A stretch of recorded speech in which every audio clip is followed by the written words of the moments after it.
안녕하세요. 대한민국 온 가족의 새로운 미래를 제시하는 이민가의 이민사입니다. 자, 오늘은 이제 얼마 남지 않은 미국 대선과 대선 결과에 따라 달라질 수 있는 미국 이민 정책에 대해서 이야기를 나눠보고자 하는데요. 한국은 물론 전 세계의 최대 관심사죠. 미국 대통령 선거는 전 세계의 경제, 군사, 무역, 그리고 이민에 직접적인 영향을 주는 만큼 꼭 한 번은 다뤄야 할 주제가 아닐 수 없습니다.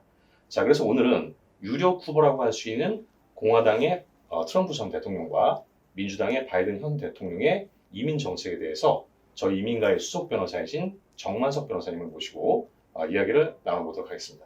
변호사 안녕하세요. 네, 반갑습니다. 반갑습니다. 오늘 이렇게 나와주셔서 너무 감사드리고요. 네. 자, 제가 아까 말씀드린 대로 지금 그 공화당, 민주당 각각 주별로 대통령 후보를 위한 경선을 진행하고 있는 것으로 알고 있습니다. 그렇죠. 변호사님께서 보시기에 바이든과 트럼프의 재대결 가능성, 재대결 구도 이거 어느 정도 예상하시나요? 네, 미국 대선이 2024년 11월 5일로 예정되어 있다는 것으로 제가 알고 있습니다. 한 9개월 정도 남았네요. 공화당 쪽에서는 아직 경선이 끝난 상황은 아니지만 트럼프의 대항마라고 할 수 있는 니키 헤일리 전 유엔 대사보다는 트럼프가 압도적으로 우위에 있는 것 같고, 그리고 민주당에서는 현재 미국 대통령인 바이든의 우세가 점쳐지고 있다고 여러 매스컴에서 얘기가 나오고 있죠. 그래서 저 역시 이제 예선은 끝났지 않았나 그렇게 생각을 하고, 결선에서 아마 바이든과 트럼프의 재대결이 유력하지 않나 저도 그렇게 생각을 합니다. 네.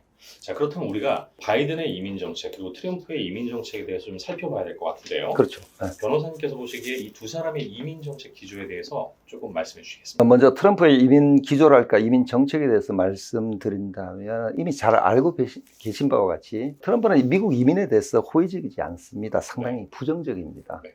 지금 공화당에서 경선하는 과정에서 자주 외치는 슬로건이 뭡니까? 아메리카 퍼스트. 그렇죠. 네. 아메리카 퍼스트. 즉 자국민 우선주의입니다. 네.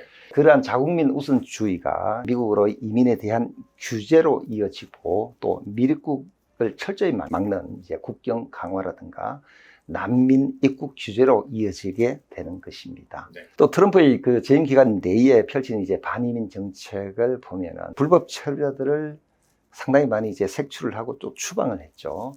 속지주의 미국 시민권 취득을 제한하려고 했고, 또 미국 경제에 별 도움이 되지 않는 가족 초청 이민이라든가 이런 거 많이 축소를 하려고 했고요. 비자 발급 심사 요건을 굉장히 강화를 했습니다. 네. 학생 비자 체류 요건도 강화를 했고, 중국과 같은 이제 공산주의 국가와 무슬림 국가 출신의 사람들을 미국 입국을 막는다, 그런 내용들도 포함되어 있어요. 트럼프는 쉽게 얘기해서 미국 이민자들로 인해서 미국 내 네이티브 US 시티즌들의 생계와 안보에 덕보다는 실이 많았다 하는 그런 입장을 견지를 하고 있습니다. 중요한 것은 불법 이민자들의 근절만 하면 괜찮은데 합법적인 그런 이민 정책에 대해서도 규제를 많이 했다. 그래서 절대적인 이민자 수의 규모를 줄이고자 많이 노력을 했습니다. 다만 개인의 어떤 능력이라든가 아니면 투자이민 같은 경제에 도움이 되는 카테고리 같은 경우에는 장려를 하는 그런 부분들도 있었습니다.